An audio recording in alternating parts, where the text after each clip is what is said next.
Hey guys, it's Kevin, my review for the latest Netflix film, Sierra Burgess is a Loser.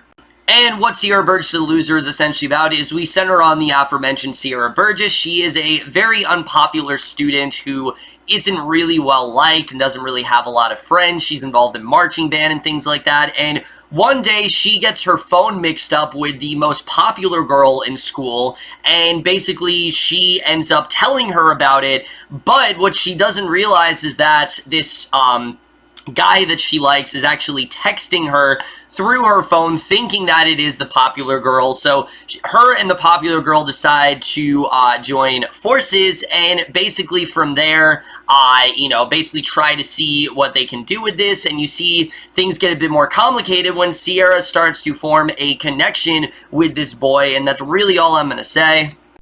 So Sierra Burgess, a Loser, I was actually really looking forward to this movie. I think Netflix, especially lately, has been doing really good with romantic comedies, especially since Set It Up, between Set It Up and To All the Boys I Loved Before and Alex Strangelove. I think romantic comedies are becoming one of their strongest genres movie-wise, and I was really hoping Sierra Burgess could continue that. I really just wanted a fun comedy, and while I don't think Sierra Burgess, the Loser is at all a terrible movie, it did very much disappoint me. This is a surprisingly very standard romantic comedy that really isn't very memorable at all. But we're just getting into it, starting off with the cast. And I will say, that is definitely one of the best things about the movie. I think pretty much everyone here did a really good job. Shannon does a fantastic job as a character of Sierra Burgess. Obviously, we've seen her in things like Stranger Things and Riverdale and shows like that, but she really does give a very good performance here. She does a good job of making Sierra stand out. We get a sense of who she really is. She's very rootable in that sense, and I think Purser did do a very good job commanding the role, and even at points in the movie where the role wasn't exactly working, which we'll get to a little bit later, she still does do a good job of at least keeping the character a little bit more likable than I think she really could have been, and I really did like Purser's role in this film overall.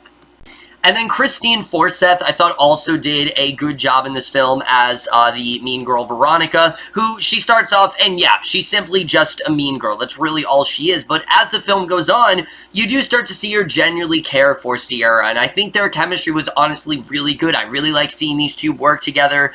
I like seeing them kind of, realizing their similarities and things like that, and, I really did like the mirroring effect between the two. I thought they both were very interesting individuals, and I did really like her acting in this film as well. I thought, like I said, they both did a very good job together, and the movie, I think, is really at its best when it is these two together, and I think they work very well here. However, for me, easily the standout of this movie is R.J. Cyler as the character of Dan, who is Sierra's best friend. This guy is fantastic. He's someone who, he's very encouraging, but he always seems to get himself involved in crazy situations. He's on, like, a track team, and he's, like, the slowest. There's a lot of really great lines for him. Between this and Power Rangers, Cyler's becoming a really great, comedic actor, and I'm very excited to see what he does do after this, because I thought he was absolutely hilarious in this film. There were so many great gags with him here, and I thought him and Purser worked very well together. I really just liked his acting a lot here. I thought he was definitely, like I said, for me, the standout of this film overall, for sure. As far as the rest of the cast goes, everyone else does a fairly good job. Noah Centineo does give another good performance here as the character of Jamie. He does what he did in To All the Boys I Loved Before. I do like his acting here for the most part. Loretta Devine I thought was alright. And then Leah Thompson and Alan Ruck as Sierra's parents. We'll get to them in a little bit, but I thought overall they did do a pretty good job here. Really, everyone I thought was very well casted. Really, I didn't really think anyone was all that bad here. Well, I will say Chrissy Metz from This Is Us, I really didn't think was all that great, but other than her, I thought everyone else did a pretty good job and definitely did give good performances here. But now we really do have to get to the directing and the writing, because that's easily the biggest problem with this film.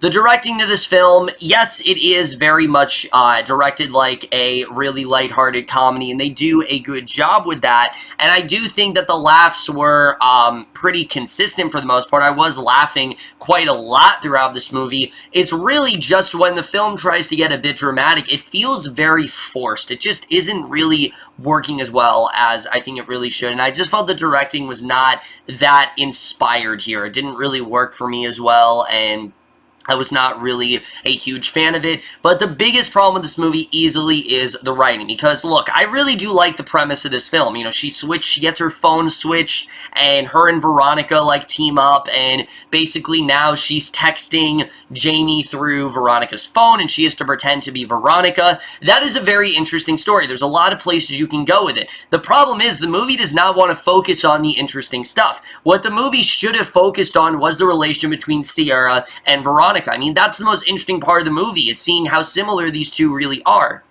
And while we do get a glimpse of Veronica's life, that she has a mom that, you know, is dealing with two sons, and it's kind of, you know, she's like a stay-at-home mom and things like that. These two kids are pretty much always annoying her and things like that. You know, I did enjoy seeing that. They skip over a lot of the development for both Sierra and Veronica. We don't really get a sense of who these two really are, beyond the fact that Sierra is supposed to be the smart one, and Veronica is someone that she goes to as a way to, you know, tutor her and to become as smart as Sierra is. And other than that, we don't really see much of them. And I thought for sure they'd take her into like a Regina George type direction, where we see that sure, she's this mean girl, but she has a lot of layers to her, and that she really isn't as different as she really does seem. But they never really do go there with her character. They establish very early on that, like I said, she isn't nearly as smart as Sierra, and she's much more street smart than she is book smart. But other than that, we don't really get much else with her. They skip over a lot of the stuff we want to see with Sierra and Veronica, and that really did annoy me. However, that's actually not the worst part of this movie. Like I said, remember, the movie establishes very early on that Sierra is supposed to be the smart one, and Veronica is the one who's not necessarily dumb, but she's just not nearly as intelligent. However, considering what Sierra does do in this film, that really does say otherwise. I mean, as the movie starts off, you're like, all right, I can see where this is going to go, but there are multiple things that Sierra does in this movie that you know are going to go bad for her, and for some reason, she really does do them. Some of them are honestly kind of offensive. There's not really anything it makes her kind of unlikable at points, and I really wasn't rooting for her, I have to say. There were a lot of things where I'm like, why are you doing this? What do you think is really going to come out of this? And I don't really know why they had to take her in this direction. Again, she's supposed to be the smart girl, but a lot of the things she does in this movie are just really dumb, and it just didn't really work with the character at all. It seemed like they just were trying to overcomplicate things just so they could keep the plot going, because other than the fact that they switched the phone, there isn't really a lot going on here other than that. You know, they just kind of set up all these things for Sierra to get herself involved with, and again, it just felt very out of character. It didn't feel like something that Sierra would do, particularly the way that she is able to disguise herself. Like, Jamie does meet up with her at one point, and the way she's able to disguise herself, the way she goes about it, not only is pretty offensive overall, but it just doesn't make sense with the character. Why she would think of doing something like this, and why she think it would go well, it just didn't make sense at all. But going back to Noah Centineo, because, you know, despite the fact that he does give a very good performance here, Jamie is incredibly one-note. We know nothing about this character. We know that he is, in fact, someone who is into sports. We know that he is trying to make things right with Veronica, and that's kind of it. We don't really know much else there is to know about Jamie, and because the fact that he is so boring, you're wondering why Sierra's even that interested in him. We don't really get a sense of why she's interested, despite the fact that he's just the popular athletic guy that Sierra finds attractive. And again, it's just so surface level. There isn't really anything more going on in this relationship, and it did annoy me because I felt we really could have dived deeper into this relationship, and unfortunately, we just really don't. There just isn't really a lot going on there. And again, other than all these forced conflicts, there's really nothing that interesting happening within that relationship. And it's supposed to be, again, one of the central relationships of the film, but it just never really goes anywhere interesting. Almost every other character, by the way, besides Sierra and Veronica, are pretty much wasted, especially her parents. They have next to nothing to do here. Leah Thompson continues to be wasted in, like, everything she's in. So yeah, the writing here is really not very good at all. You know eventually that she's going to reveal to him what's happening, but the film film can't seem to get away from its predictability. It can't seem to get away from those cliches because there's just not much else going on in terms of the writing. The cinematography here I do think was alright for the most part. I did like the text conversation and screen and things like that. However, I wish they would have done that. The cinematography, for the most part, I think is alright. I will admit, whenever we did see them texting, it was kind of hard to read. I was hoping they do, like, text on screen, but they didn't do that for some reason. I think it would have benefited them a lot more, because, like I said, it was very hard to read what they were actually saying to each other. Maybe that was just me, but it seemed that way. The score was fine, I guess, and the editing. The movie isn't even 2 hours long, and it felt way over long to me. Like, there was a point in this movie where I really felt it could have ended. I really felt, okay, this is where it's going to end, this is where it's going to happen, and then they just further overcomplicate it. And the way the movie does overcomplicate things, especially in the third act, it just becomes very sort of stagnant, and it becomes very repetitive in that sense, and it just isn't really needed at all.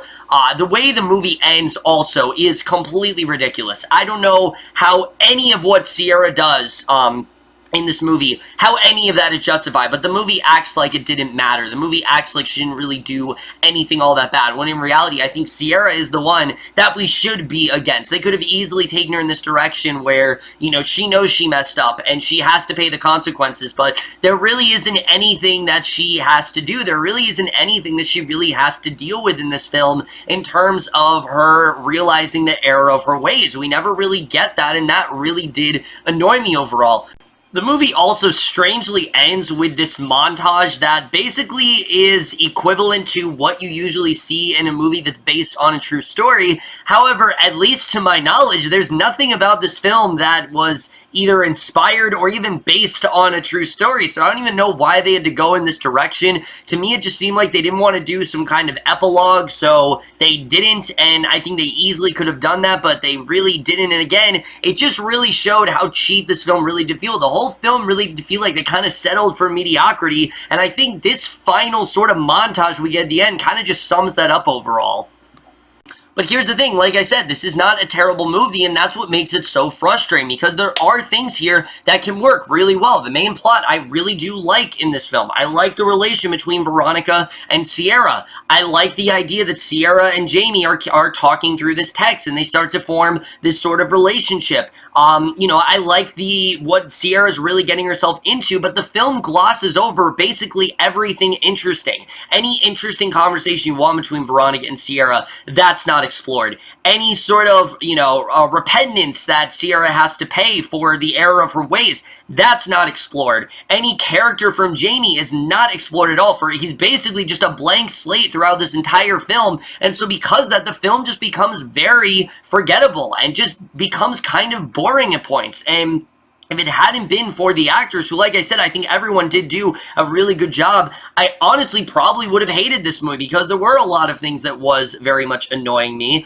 It's not a terrible film, like I said, but it definitely is one of the most disappointing Netflix films I've seen in a very long time, and for that reason, I am going to give Sierra Burgess is a loser overall, a C. Like I said, it's not necessarily a terrible film, but it's just a film that feels very underwritten and very misguided, and unfortunately this really is where that romantic comedy streak does end. I'm hoping Netflix is able to turn themselves around. They have a lot of good stuff hopefully coming out towards the end this year, a lot of stuff I'm hearing that's really great, and I'm hoping that really does make up for their mediocrity that they've had throughout this entire year. But that's it for this video. Hope you guys enjoy. We'll see you guys in my next video, and we'll see you guys for that. Okay, bye.